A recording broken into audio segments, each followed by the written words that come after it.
Ecclesiastes 1:9 says, "That which has been is that which will be, and that which has been done is that which will be done. So there is nothing new under the sun." What does this mean? Think about the latest movies or songs you've watched or listened to. Anything new? Another movie remake or another song about love? One of the most compelling features of our study of literature is the idea of timeless themes. It doesn't matter what era, country, or background regarding these themes, we can all relate to them. On a more specific level, let's consider our current read, Jane Eyre. I'm going to play two songs for you, and I'd like you to think about the connections between the novel and the song. I'm passing out the lyrics for both of them, and I'd like you to use this paper to write down your ideas from our activity today. I'll be collecting your work before class ends, as we'll be using it as a connection to the entire timeless theme project we're going to begin today. Let's begin with Love Song by 311. I'm sure many of you are familiar with this version, but The Cure also sings an older hit. Listen carefully for the connections between this song and the novel. Let me begin this discussion by giving you an example from the first line of Love Song. "Whenever I'm alone with you, you make me feel like I am home again." According to the Oxford American Dictionary, one definition of home states, "a place where something flourishes." Why does Rochester travel abroad so much? Why is Thornfield not a true home for him, in spite of the fact that he's grown up there and inherited the entire estate? What does Jane as a woman represent to him? Does he flourish with her? Considering our vocabulary again, let's look at the definition of flourish. It means to grow or develop in a healthy or vigorous way. And let's switch perspectives here. Jane's never had a home. Remember, she's an orphan. Does Rochester represent a true home to her, and does she flourish with him? I'd like you to spend the next 10 minutes in groups of 2 or 3, collaborating with others as you consider other similarities between Love Song and the book. Please indicate your group and the group's ideas separately from your personal ideas on your paper, and don't forget to draw upon Jane Eyre to support your ideas. Now let's listen to the second song, The Reason by Hoobastank, and this one, you're going to be on your own. Again, draw connections between the song and Jane Eyre. Isn't it incredible to think of Charlotte Bronte in the 1800s writing about the same issues you face now? Ah, the beauty of timeless themes. Now let's tie this idea into our project. Your objective is to create a song based on one piece of classical literature we've covered this year.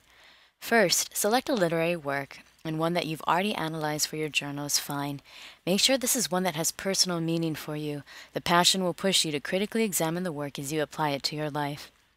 Second, consider your approach with the literary work you select and the personal song you compose. Although the theme will come from the literary work, the lyrics will be your own. What theme are you going to showcase? What about it do you want to emphasize? Finally, reflect on ways you can stay true to the original while internalizing the work of another artist. How will it be both faithful and yet unique? I've created an example for you based on John Keats on first looking into Chapman's Homer. As a reminder, Keats was a romantic, strongly weaving in nature while illustrating the, quote, emotional power of a great work of art and the ability of great art to create an epiphany in its beholder, end quote. As you listen to my example, listen for the emotional power I find in nature's greatest work of art and the epiphany that transforms my own life.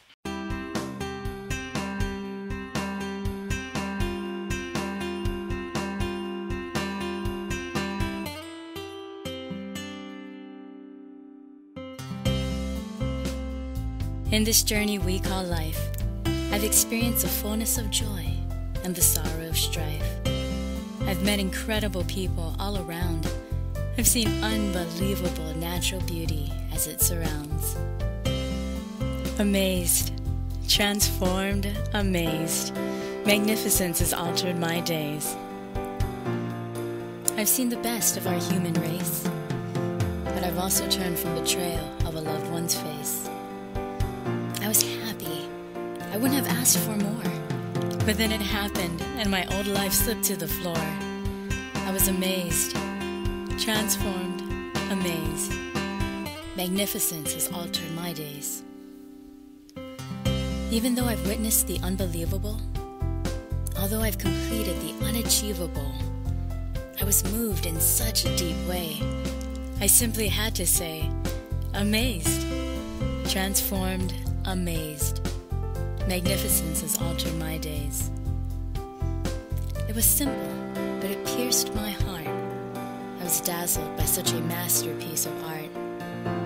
Now I've finally seen what the muses speak of: truth, wonder, excellence, splendor, and love.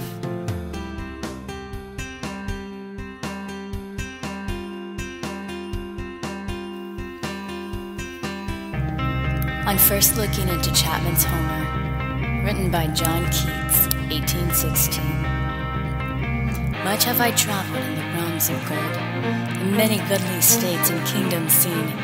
Round many western islands have I been, which bards and fields he to Apollo hold. Off the one white expanse had I been told that deep-browed Homer ruled as his demesne. Yet did I never breathe its pure serene, till I heard Chapman speak out loud and bold.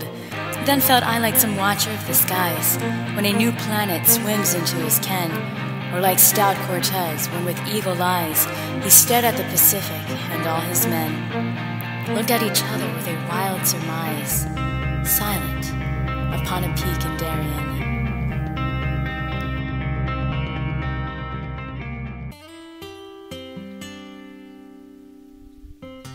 Although I've been here all along, I've learned that life continues to bring a new song. The passion may come through unexpected ways. Are you seeking in your wandering of days? Be amazed. Be transformed. Be amazed. Magnificence can alter your days. Be open to the beauty that lurks within others, within the written word, the lovers, the haunting melody, the skies above. Join with all nature in singing of a greater love. Amazed, transformed, amazed. Magnificence has altered my days. In closing, your song will be showcased on your webpage and reviewed by both sections of this class. You don't need to include music with your song, but if you'd like to develop the song beyond the lyrics, please feel free to. The rest of the class period is yours as you begin looking through your journal or textbook at works that were significant for you, and we'll start composing the lyrics next week. Enjoy.